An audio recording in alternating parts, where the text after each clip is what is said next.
Welcome to this short video demo of arpReach, the brand new AutoResponse Plus. Once you have arpReach installed on your server, you'll come to a screen like this. This is your login screen. So you simply enter your username and password and you'll be taken to the home screen. Now you can modify and customize virtually everything with arpReach. This is the first thing you'll probably notice, and if you're a user of AutoResponse Plus or ARP3, then you'll notice the look and feel, the new interface is much more user-friendly and intuitive. And what you'll see here are your action maps. This is really the central location of everything that you're going to be doing within arpReach. You'll see autoresponders, broadcast, content, contacts, dashboard, help, and setup. And from this screen, you can get to virtually anywhere within the system with just a couple of clicks. So let's go through the key features on the menu item so you can get familiar with where things are and what things are. So the first section, we'll go from right to left, is your help section. So if you ever get lost and need to get back to your action maps, you can do so there. You'll find links to online help, documentation, tutorials and trainings as they become available. The support center, our marketing partners, any product news and updates, ideas, the affiliate program, and about your installation. Now you'll need to check this occasionally if you submit a support ticket.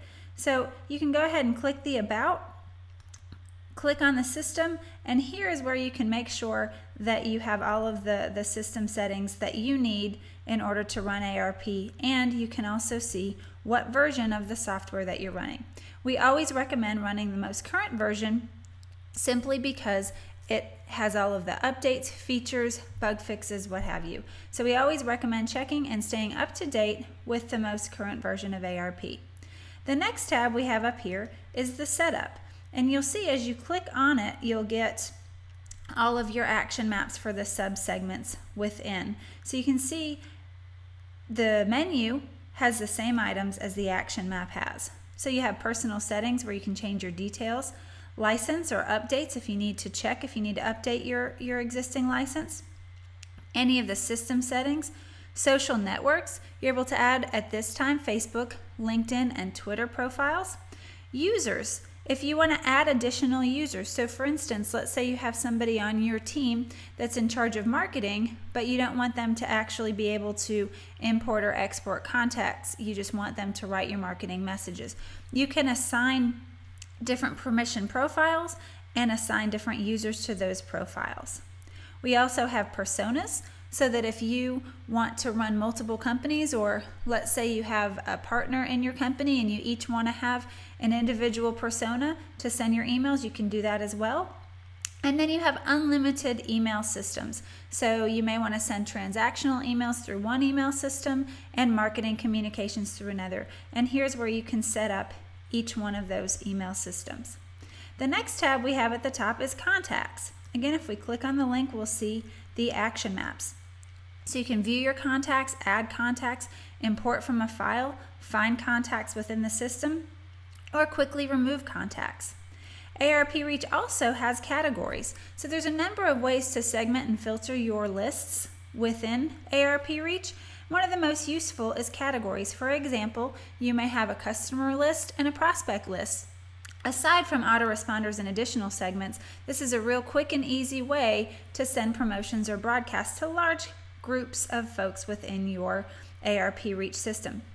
There's tracking tags, and there's also segments. Segments is really an advanced feature within arpReach, which allows you to segment your subscribers in any way you'd like to. For instance, you can segment your subscribers. If you asked on an opt-in page, what's your favorite animal and what's your favorite color, you could segment everybody that said blue monkeys and send them an email specific to that sub-segment.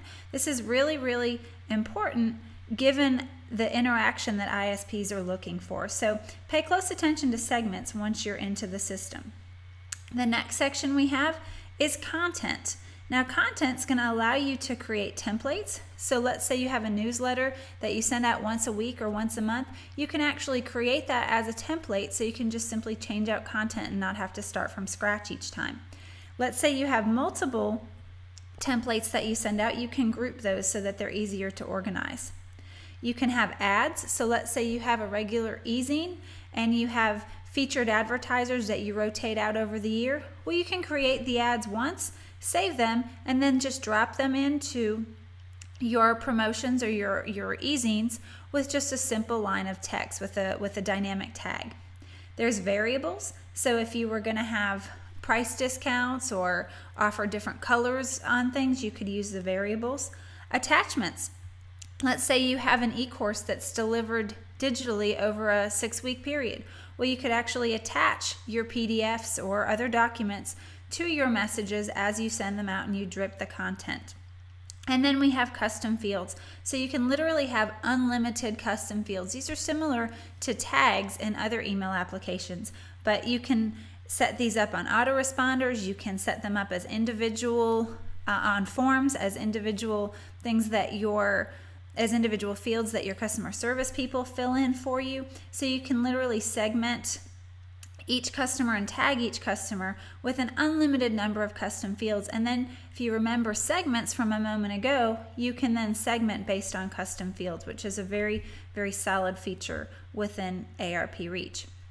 The next menu item we have is broadcasts. And you'll be able to view your existing queue so you can see what's gone out, what's in queue to be sent, and the status of each and every one of your campaigns. You can schedule a new broadcast and you can look at your broadcast archives. So let's take a quick peek into scheduling a new broadcast.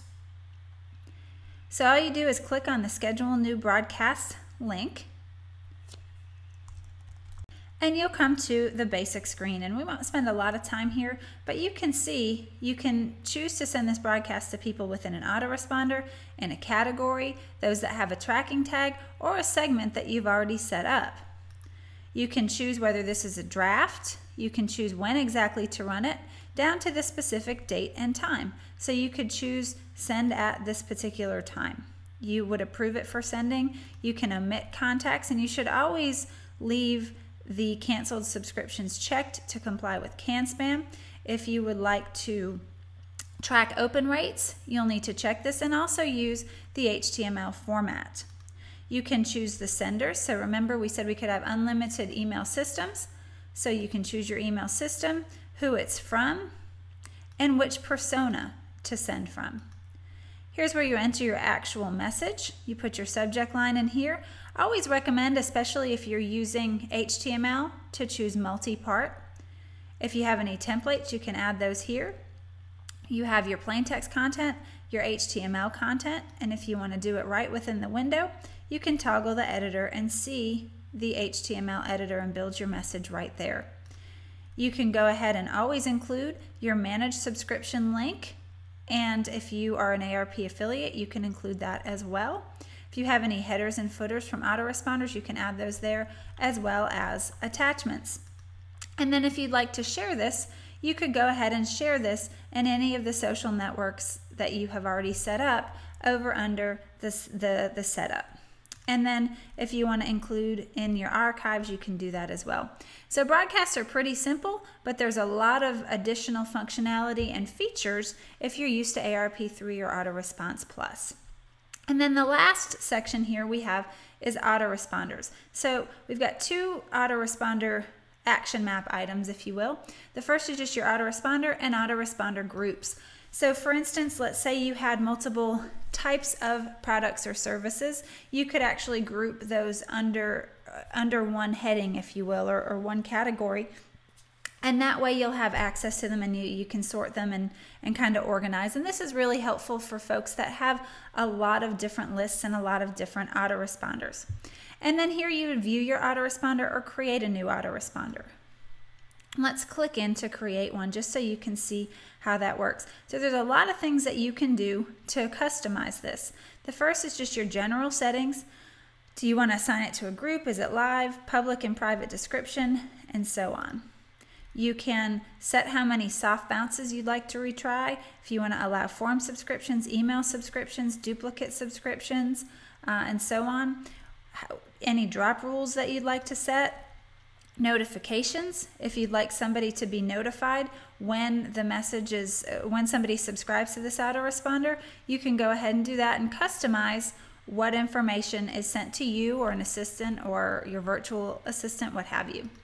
The sender, again, you choose the email system you want to send to, any of the from and reply to information, and the persona if you want to select a persona. If you're using opt-in confirmation, you can go ahead and set the type. If you want to send a custom email, you can customize the email. If you want to send a system email, you can, and that's if you're using confirmed opt-in. Custom pages, instead of having to create tags and create pages on the back end, you can simply choose a success page. So in other words, when somebody enters in, or you can enter in the page, so somebody fills out the form, hit submit, and they are taken to this page. So you don't have to go through multiple hoops to do this. You can always verify that that works, and in fact it did. Okay, you've got unsubscribe if you want a custom page for the unsubscribe, likewise for confirmation, and likewise for the next message. Layout, you always want to have at least a managed subscription link, possibly an unsubscribe link. You can go ahead and set that up here. And if you want to create headers and footers for this particular autoresponder, you can do that as well. And then if you'd like to include the RSS feed, you can do that here as well. So this is a quick tutorial, or a quick demo rather, of arpReach. Go ahead and give it a test drive for yourself by going to arpReach.com/demo, and you'll be able to give arpReach a test drive for yourself. We look forward to seeing you on the other side.